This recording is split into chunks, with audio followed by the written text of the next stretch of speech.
Welcome to Kyle Anthony's UFC Betting Show. I am Kyle Anthony, and welcome to the podcast. Welcome to the prediction show for UFC on ESPN 27.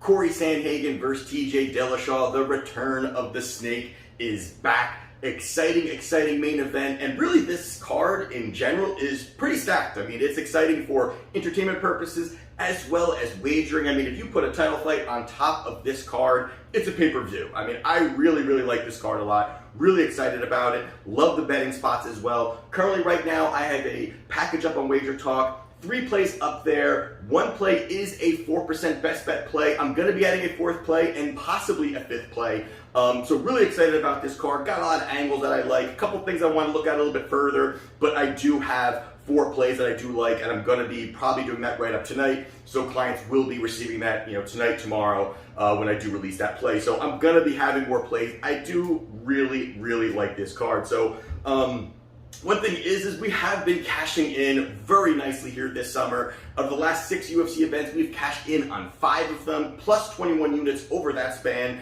I've definitely been traveling. I went over to Turks and Caicos a couple months ago, was at the Jersey Shore last week, was really enjoying myself. Friends and family had a fantastic time. I think I need to keep doing more of that. I can get used to this, cashing tickets and hanging out on beaches. I would love to keep doing that, but here we are back in the studio getting things done. So what we're going to do here is we are going to talk about the main event of the evening, which is between Cory Sandhagen and TJ Dillashaw. Now you got Sandhagen, he's a minus 180 roughly. We are seeing that line kind of tick up in certain sports books. And then you've got Dillashaw on the other side is a plus 150. Now what we're going to do, what we always do, break down the last few fights for each fighter, see what we see if one fighter can expose the other, and if it makes sense to place a wager. So we're going to talk first Cory Sandhagen. He went up against Aljamain Sterling 3 fights ago, and boy, this was an interesting fight. I mean, stylistically an interesting fight, but the one thing that you saw right out the gate was you saw Sterling just charge in. He just charged in, cut distance, looked to get inside. And really, Cory, he definitely has the good footwork. You do see the way that he smoothly moves from southpaw to orthodox, very smoothly. He has great footwork. But right away, Sandhagen threw 1 body kick, and Aljo was looking for that. All Aljo wanted to do was cut distance, look for something to grab onto, look to get a hold of him, look for the takedown, look to get in the clinch, make it dirty, get in tight, get you up against the fence. And that's exactly what he did. He was able to get him up against the fence, and pretty much what he was able to do from there was just work to the back. And I gotta give Aljo a ton of credit. The way he was smoothly able to do that, and also it almost looked like Sandhagen was kind of surprised. I mean, it was kind of like he kind of felt, hey, let's get into a rhythm here, main event, let's kind of, and really it was a great strategy, I think, by Aljo to kind of cut distance, get in tight, got him. Got the back of Sandhagen, took him down, got the body lock, and at that point there, it was a bad spot. It almost was stopped maybe 30 seconds before that because Aljo was working into a rear naked choke. Sandhagen kind of gets, works his way kind of out of that, but it was a tough spot. Ended up sinking it in. Sterling gets the submission victory in that first round, and that actually did push Sandhagen, and people kind of start to question, is Sandhagen, is he really that good, or is this hype? And this kind of brought some of that to the table. But he goes out there and he loses against Sterling. Now, 2 fights ago, he fought Marlon Moraes. Now, this was a fight here where I think it was about a pick'em line. I think the line was about a pick'em.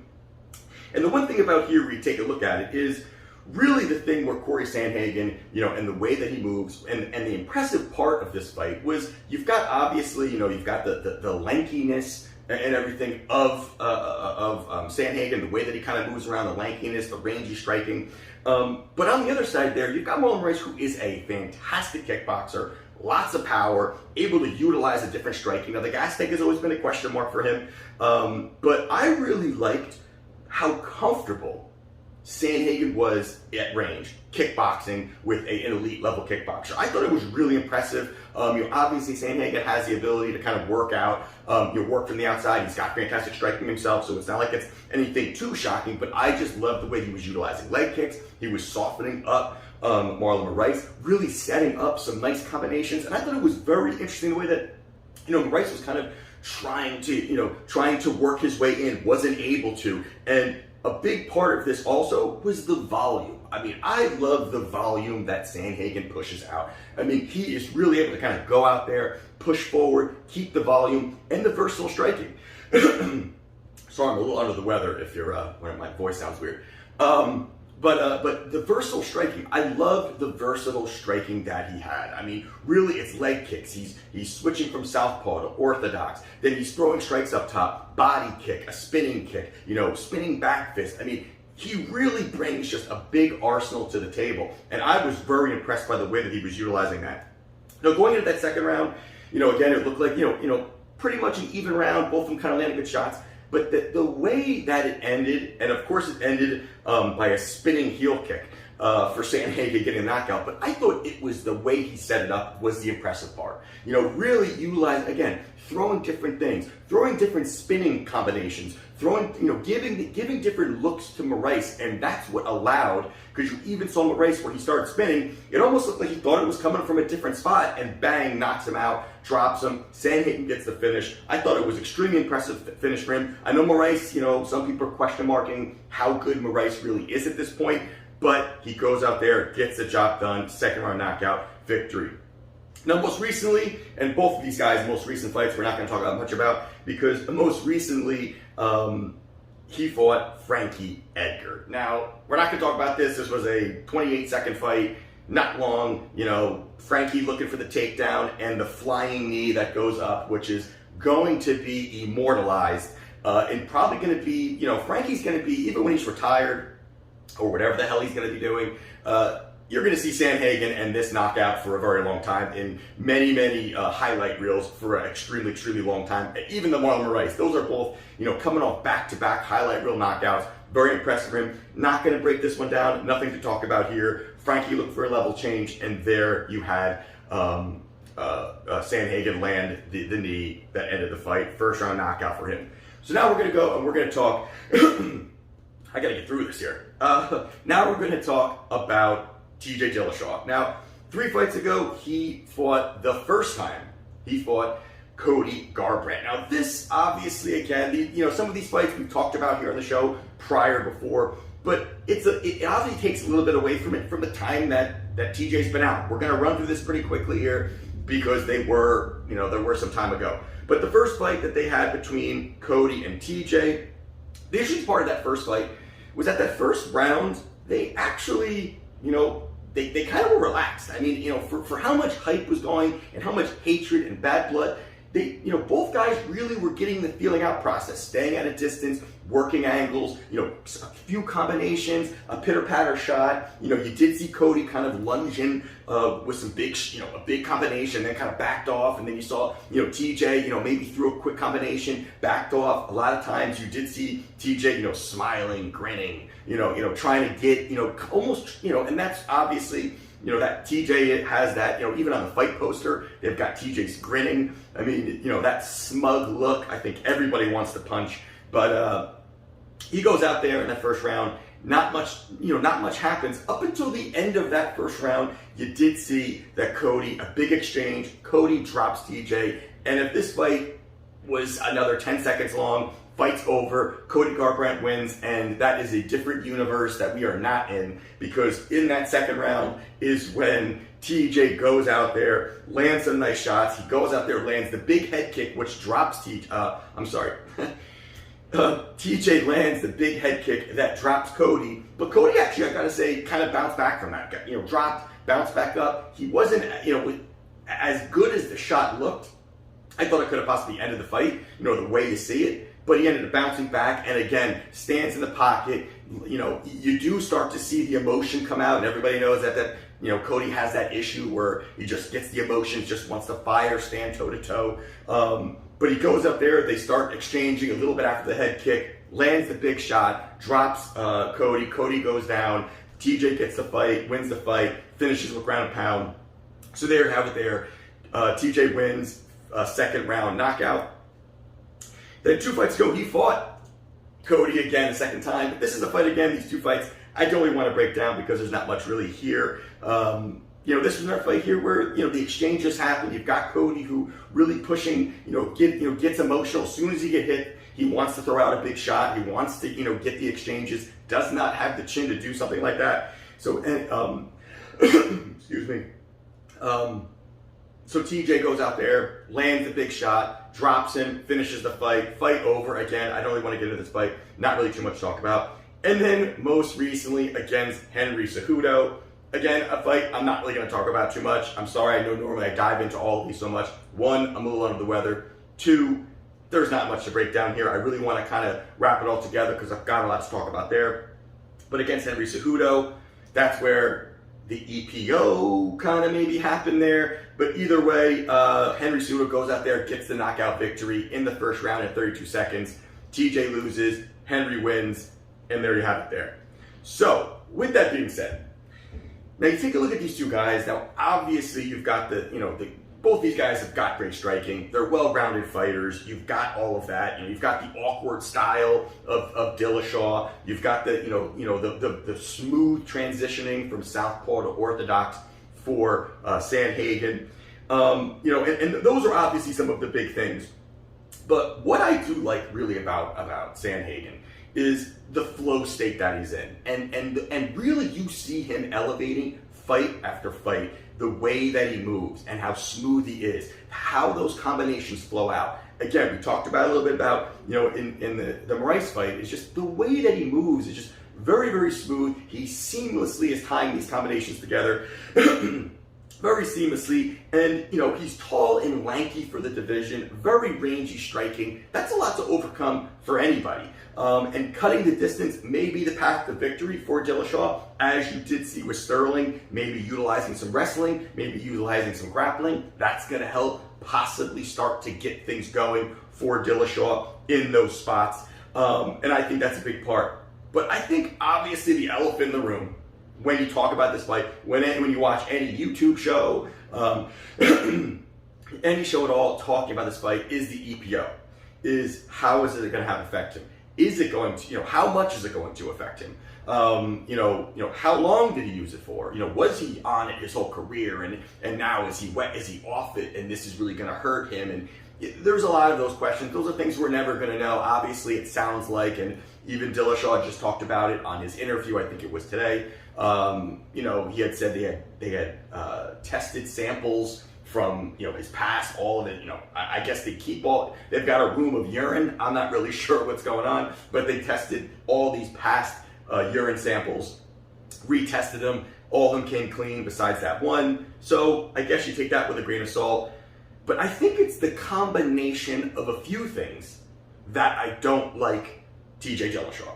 Now, obviously, if he was on EPO, or how long he was on, that's up for debate. But if he was coming off it, of course, that's going to change certain things. But I think it definitely is other things in the fact, the 2-year layoff. He's got years off out of the fight game. Now, that hurts anybody. I don't care who it is, that hurts anybody. But you add in the fact that he's 35. So you add in the fact that he's 35, he's been out for years, and he's coming back to fight somebody who's running for a title shot. He's not coming back on a tune-up. I think that is a massive mistake for TJ Dillashaw. I know he wanted to get right back in it, and I know that I'm sure he's been chomping at the bit. He wants to get back in it. He doesn't want to waste time. I'm sure that's a big part too. Being 35, he doesn't want to come back. Fight some guy middle of the pack. Beat him. Now look for somebody else. Maybe the fight. This is a fight that sounds like that he wanted. Cory wanted this as well. So there are some interesting parts when you talk about that. But coming back against Cory in his prime, ready to go, hitting on all cylinders, I think that changes a lot. Now, we had a bet last weekend, Miesha Tate minus 125, which was a great line. Coming back out 5 years, a lot of things there. And that was the big storyline when you heard other people talk about this fight. Hey, Miesha's coming back. It's been 5 years. How good is she? And all these things. And those are things that obviously are part of it. But the biggest reason that I liked Miesha Tate was who she was fighting. I mean, I believe that Miesha Tate really, grinded it out, got in shape. She looked fantastic. Looked in great shape. But it's who she was fighting. I mean, you've got, this, it was no Cory Sandhagen. I mean, you've got the fact that, she 44 years old. You know, she's fighting a 44-year-old female who's on a retirement fight, who's 0-4 in her last 4 fights, and can't stop takedowns. This is the perfect situation for Misha to come back and get a victory. Now, it was a layup fight for her. Obviously Misha wants to get into the title picture, so but she wanted a tune-up fight. So there were a lot of questions being out for the extensive period of time that Tate was out for. But this is a different situation. You got TJ coming back against a monster, against a guy who's coming off back-to-back highlight reel knockouts, who looks sensational, who's big and lanky for the division, and really putting it all together. I think that's a massive, massive mistake. Plus the fact, the style at which TJ likes. I mean, TJ can wrestle. He can level change. I think he's going to have to do that in order to win this fight. He's going to have to. But he likes to fight in space. He likes to fight in space. He likes to keep distance. He likes to move around the cage. He likes to, toy with his opponent, mess with distance, mess with range. Something like that is a perfect style for Cory Sandhagen. I mean, the way that he fights, the style that he fights, if they're going to fight at a distance and TJ can't get Cory down, this is going to spell absolute problems for TJ over a 5 rounds. I mean, it really is. And again, coming off the layoff, fighting somebody at this spot here. And you also take a look at some of the wins that TJ had. Now, I know this is another debate that a lot of people are going to talk about, but you look back, I mean, he had the 32-second knockout loss to Cejudo. Prior to that, he beat Cody Garbrandt twice, which now we're starting to be a little bit iffy on Cody Garbrandt even more. He beat John Lineker, who isn't even in the UFC anymore, and Rafael Sunsao, who's 0-3 in his last 3, and kind of heading towards the sunset and retirement. So, he can't totally knock it, but again, not the most crazy wins. And prior to that, he lost to Dominic Cruz, which obviously it's Cruz, and Cruz is a great fighter. But with that all being said here, I like Cory Sandhagen at -180 is what I got the bet in at. Again, I do see it getting to -190. I am seeing it above there, but I did bet it at -180. I like that price. I think he has the absolute possibility here to go out there and dominate the fight. Go out there and dominate against TJ Dillashaw. I just think he's got the ability to either win five rounds, 4 rounds to 1, or go out there and knock out TJ Dillashaw. I really like what Sandhagen does. I think he's way too versatile. I think there's too many weapons that he has compared to Dillashaw. I think Dillashaw, again, love his movement, love what he does. He's going to have to level change. He's going to have to try to find that. But I think that being his only path to victory, in my eyes, I don't see him knocking out and standing at range and knocking out Sandhagen. I really like Sandhagen. I think he gets the job done. He goes out there, gets the victory. So for my play is going to be Cory Sandhagen -180. That is my play. Boy, I sound like shit right now, but that is my play right now for the main event of the evening, Saturday night. If you want to take a look at my other client plays, they're linked down in the description. Again, I will probably have 4 to 5 plays. Have 3 up right now. One of them is a 4% play. Take a look, and we will hopefully cash in 6 of 7 UFC events in a row. Really excited about it. Definitely subscribe, like, comment, all those great things. This is Kyle Anthony's UFC Betting Show, and we'll see you next time.